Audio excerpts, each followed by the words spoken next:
We go through disorganization and rethink everything and then put together a new model. And that's what I see us doing here, is looking at how do we put together a new model of how the body works in health and disease, and also in consciousness and spiritual development and growth, so that with that model we can say how do we now put that out in the world in a way that creates a culture of peace, world peace, a culture of healing and supporting health, rather than GMOs and having to go to war and thinking that the monetary economy is a measure of the health of our culture. It's like a gross national product. Well, it's the best thing for the gross national product is war. So I've come to the conclusion that the gross national product actually is a measure of damage. If you have cancer, that's worth $300,000 to the economy. That's a good thing for the economy. Certainly not a good thing for you. If you have a car accident, you've got to buy a new car or fix the old one. That costs a lot of money. Anything that costs a bunch of money is damage to you and good for the economy. So we really want an economy where we can pay it forward with our understanding, our wisdom, our thoughts, our love, our actions, to make the world a better place, not only for ourselves, but for those around us and for the whole world. Imagine how good the world could be. And what a blessed place to start in Hawaii, where we could grow our own food year-round, and yet we we import 80 or 90% of the food that we eat on this island. How fresh is any of that food? There's studies. The Pottinger Foundation is a good place to look at the original studies on what happens. Dr. Pottinger, when he had his research with cats, he gave them conditions where they had no access to live foods. They couldn't even catch a cockroach with active enzymes and eat it. And after 3 generations, there was not a single cat that could reproduce. They were so degenerative even from birth. They were malformed. They could not. So if we keep eating the diet that we are on this planet, we will continue to have more and more cancer. Look at the rate of cancer, 1 in 3. Well, it was like less than 1 in 10 100 years ago. And before that, much less. So there's so much potential, but it's going to take a higher level of understanding. Like Einstein said, you cannot solve your problems with the same level of thinking that created the problems. We need to open our minds, open our models, and think, what is it we're missing? What are the outlying data points that we've been ignoring?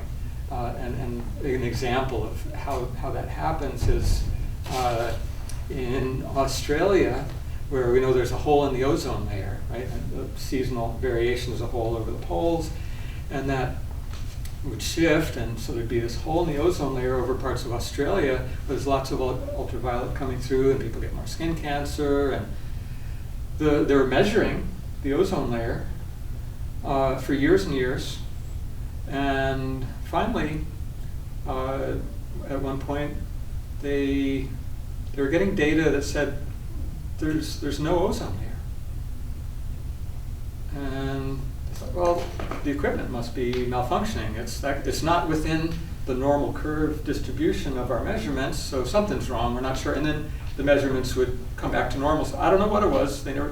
But finally they realized, we've been throwing out that data for years, and we never figured out what caused it. Maybe it's real. Maybe consciousness outside the body is real. If the person who's dead, whose body is dead on the gurney, is reporting that they saw the whole thing from the corner of the room, and says, yeah, my glasses, that nurse with the blonde hair put them on the bottom shelf of the cart, and then they find them there when that person was dead at the time. The brain was flatlined. The consciousness interfaces with the brain, but it's not dependent on the brain for consciousness. It has consciousness of itself, separate and independent of the brain, which is why there's an afterlife. So some of the things that we've been rejecting since Descartes, where he's kind of separated, said these two things are so different, the physical and the the spiritual consciousness, that there's, we'll just act as if they're completely separate, and we'll say, the church will take care of the consciousness and the spirit, and the state will handle the automaton, the walking dead body, as if it's not a spiritual thing. But in fact, they have to work together, or there's not life. And so that's ultimately what this model of everything, theory of everything, is about, is understanding what is that interface, because that's a fascinating story. We're going to get more into that down the line. Right now we're going through the underpinnings of it, of my understanding of health and healing out of 30 years of looking into that mystery of how do we, like when I was 30 and I found out I was going to be dead within 10 years of heavy metal poisoning, based on objective blood tests from European biological medicine, based on clinical data, people with this kind of measurements in their blood just didn't survive that long. So I had to change the measurements. How do I do that? I'm still here, knock on wood, which is 17 years past my expiration date, and actually in many ways feeling and doing better than I was back then, where I was forgetting my own phone number, my own name, slurring my speech, What phase would you say you were in at that time? Well, and how did you progress? We can be in different phases in different cells or different tissues in the body, but the symptoms, the problems were indicating there was degenerative change. There were phase 1 conditions, anaerobic conditions. Temporary, at times when I was having a little stroke or lack of oxygen supply to parts of my brain and affecting neurological symptoms would have been in those areas degenerating in phase 1. And what phase would you be in when you first discover a cancer? Well, actually, you're probably in that area of the body, you'd be in phase 1. Usually, let's say colon cancer, at least 10 years, and could be 20 years before diagnosis. With colon cancer, the average is about 10 years that the tumor is there before it's big enough to be detected and diagnosed. Oh, wow. So we have a lot of time if we work on it. We're accustomed in our medical system to being reactive. Oh, now there's a huge problem. Oh my God, I have to do something about it. I have to fight that symptom. But the beauty of natural medicine is we can use things that are non-toxic, that are, like the original idea of Hippocrates, saying, let your food be your medicine and your medicine be your food. If we're eating things that are medicinal, if we're eating food that's rich in enzymes, if we're eating soaked seeds and sprouts and foods that are rich in the plant sterols that we talked about in one of the previous sessions, then we're helping our immune system to work very efficiently, versus if we're buying commercial oils that are filtered and they're pretty. They're like a gem with no flaws. The problem is food needs those flaws in there, or it's not a gem of a food. It needs to have the plant sterols, which make unfiltered flaxseed oil look kind of, like impure. We don't want pure oil. We want to have the fats as well. So how do you get from phase 3 to phase 4? So from phase 3, we've regenerated the cells. Now we have a full complement of cells, and they're going to clean their house by increasing that energized water layer, the water battery of our bodies, that's pushing out the toxins because it excludes solutes, it excludes viruses and bacteria, and it's going to just push them out the lymph system. And we call that cleansing, phase 4 cleansing. We were cleaning all the stuff that got deposited that would have created the conditions for the degenerative change from 4, 3, 2, 1 to produce a cancer. And then finally from phase 4, when we clean out that extra energy, the wrong energy, the stuff we don't want, we sit right in the middle of the chart. When we look at pH, protons, and oxidation reduction potential, or electrons, and we have a balanced amount of electrons and protons. That's where we want to be.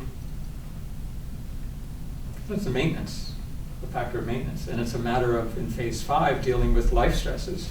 which we always have to deal with. That's an overlay on everything else that we're doing. Just because you have cancer doesn't mean you don't have life stresses. In fact, it means you have another life stress.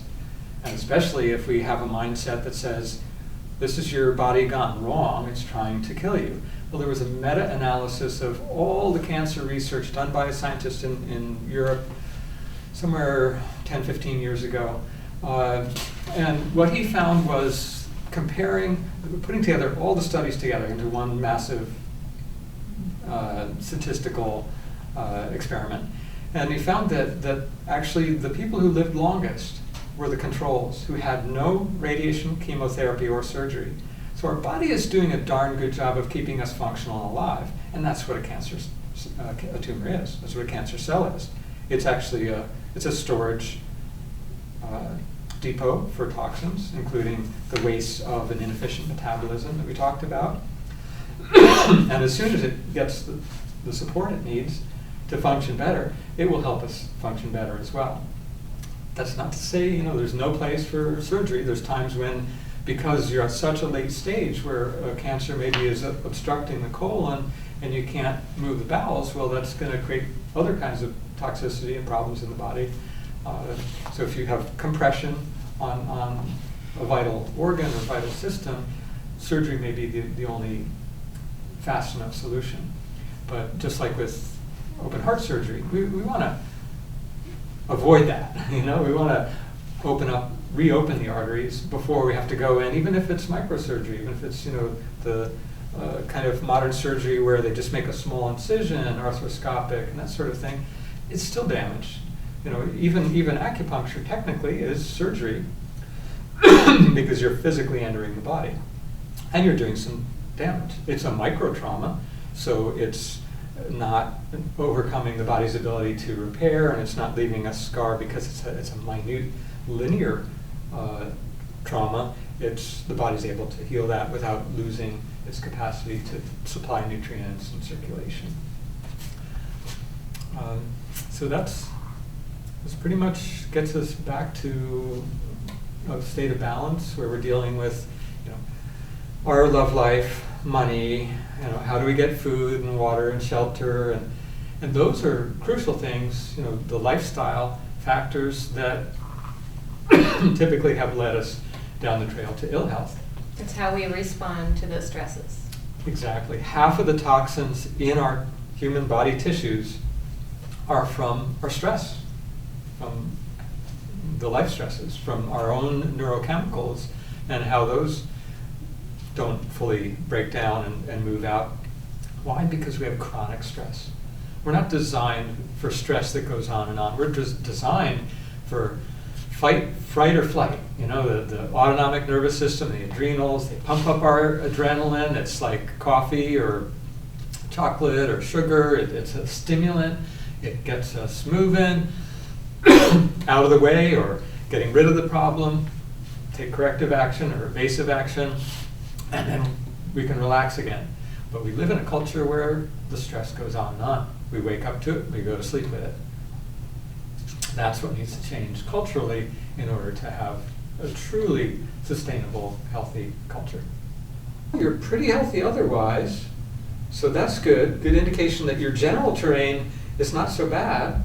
Maybe, if we give you the kinds of supports that will put you into phase 2, and pray for a miracle, you'll have spontaneous remission, you'll have a fever, watch for a fever, pray for a fever. Pray to get bacterial infection, flu.